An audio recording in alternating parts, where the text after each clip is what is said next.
Evet arkadaşlar, herkese merhabalar. Bugün sizlerle birlikte 4 basamaklı sayıları çözümleme dersimizi tekrar edeceğiz. Arkadaşlar ben buraya 2728 sayısını yazdım. Arkadaşlar şu ön bilgiyi de vermek istiyorum. Sakın yani başları size sıkıcı gelebilir ama sonlarına doğru eğlenceli bir hal alacak dersimiz. Evet, burada 4 basamaklı doğal sayıları okuma, çözümleme ve yazma. Bu 3 konuyu tekrar edeceğiz. Önce sayıları çözümlemeden başlıyoruz. Evet arkadaşlar bizim bölüklerimiz var. Bölükler binler bölüğü ve birler bölüğü diye ayrılıyor. Birler bölüğü birler, onlar ve yüzler basamağın olduğu bölük.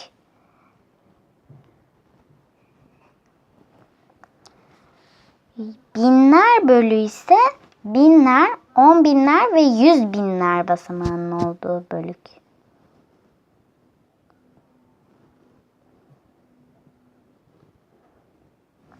Birazcık kötü oldu ama neyse.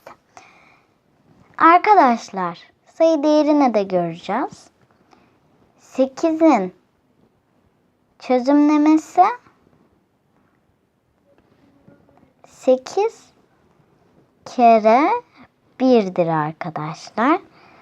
Buna eşittir yapıp bırakıyoruz biz. Ama siz okulda eşittir yapıp yazıyor da olabilirsiniz. Onu ben bilmiyorum.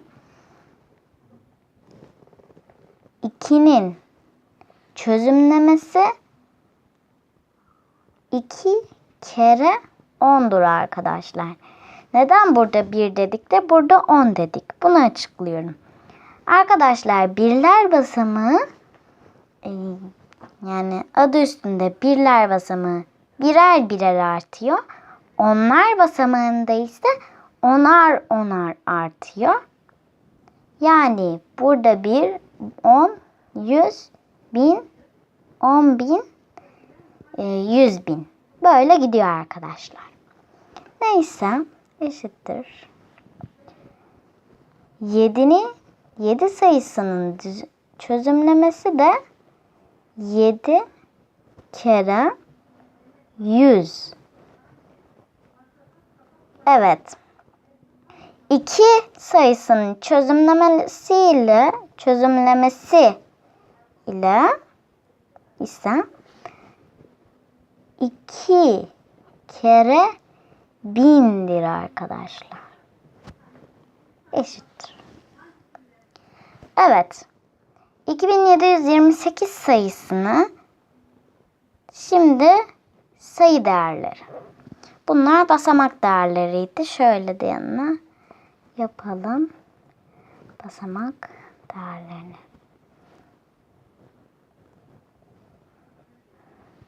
Sayı değerleri.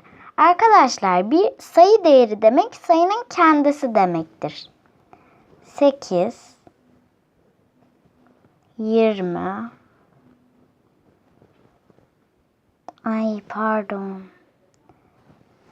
Arkadaşlar bu derste şöyle açık maviyle karaladıklarım olmamış, yokmuş gibi sayıyorsunuz. Birden şaşırdım. 7'nin sayı değeri 7.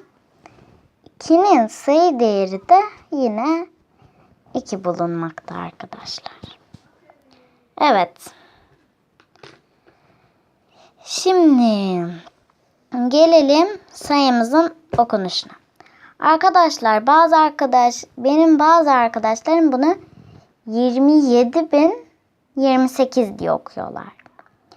Bazıları da hiç 8'i görmüyorlar. 272 diyorlar. Böyle hatalar bazen yapılıyor ama yazılıda yapınca bir de sonradan fark etmezsek bu konuyu tamamen artık kaybediyoruz. Yani yazılıdan düşük alıyoruz. Neyse. Okunuşunun yazılışına gelelim.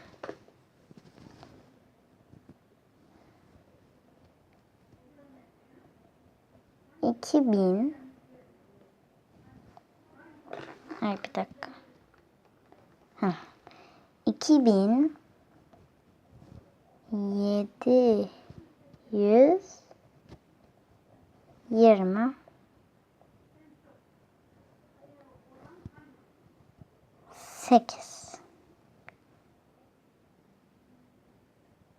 Evet.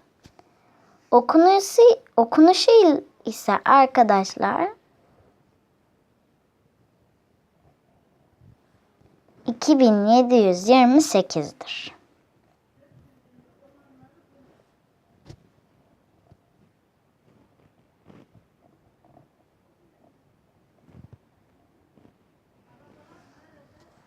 Evet. Sayı değerleri arkadaşlar bunlar. Bunları şurada renkli kalemlerim vardı.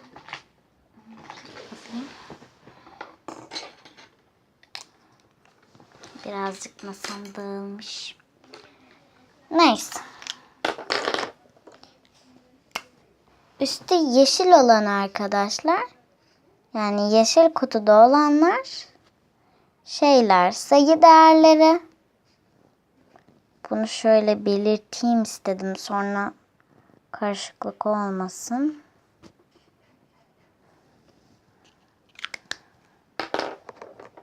Mavi kutuda olanlar basamak değeri.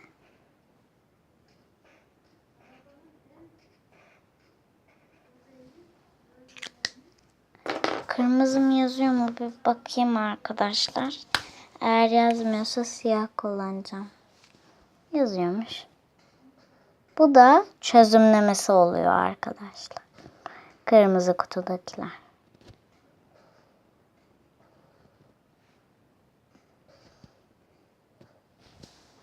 Evet, yukarıya öyle ayırdık. Şimdi biz bu sayıyı tekrar okuyalım. 2000. Bakın tek seferde okuduk. 2000. 700. 700'ü de tek seferde okuduk. 28. 28'i de tek seferde okuduk. Bunun hızlıca okunuşu 2728'dir.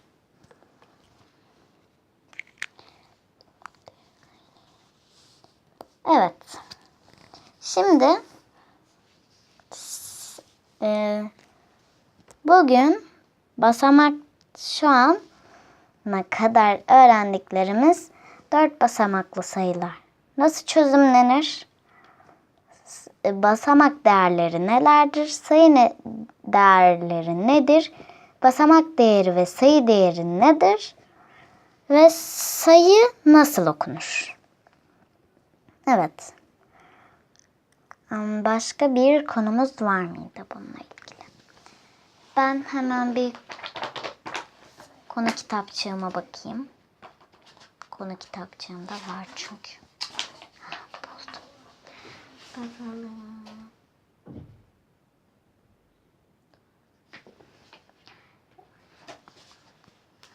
Birazcık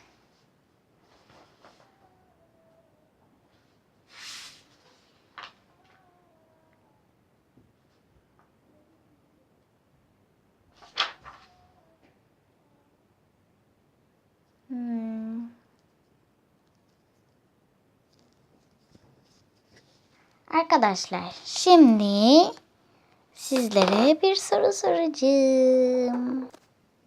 İşte sorumuz geldi. Arkadaşlar, burada 3 tane şıkkımız var. Öncelikle sorumuzu okuyalım. Sıra sizde. 600. Ben okumayayım. Bla bla bla bla sayısının okunuşu aşağıdakilerden hangisidir? Arkadaşlar, sayımız Bu ne kadar belli olacak bilmiyorum. Farklı bir tükenmez kalem vardı, özür dilerim. Ama ne kadar belli olacak bilmiyorum. Ha, bayağı bir farklıymış bu, evet. Arkadaşlar bu arada şuradaki A, şunun sapını yanlışlıkla yaptım. Büyük A yapıyordum. Neyse. Şıklarımız: A şıkkı 600.610. B şıkkı 600.600. C şıkkı 601.610. Arkadaşlar, bu sorunun şu an videoyu dondurup yorumlara yazın. Çünkü daha sonra sorunun kendisine cevabını söyleyeceğim ve nedenini açıklayacağım. Evet. Şimdi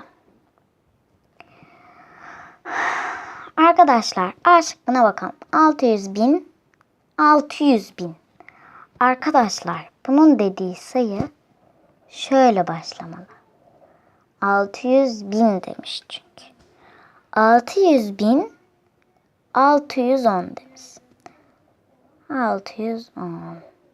Evet. Şimdi sayımız bu sayı biraz benziyor. Sadece şu sıfırın 1 olması gerekiyordu. Ama değil. O yüzden bu şık değil. Şimdi B şıkkına bakalım. 600.600. 600.600. Bu zaten arkadaşlar çok uzak. 601.610'u arıyorduk çünkü biz. Bu da değil. Ve C şıkkımız. C şıkkımıza bakıyoruz. 601.610. Onun dediği sayı ise 601.610. Şöyle. Bu sayıyla bu sayı doğru aynı olduğu için doğru seçeneğimiz D. C şıkkı. Evet. Arkadaşlar, eğer şu an sınava çalışıyorsanız başarılar diliyorum sınavınızda.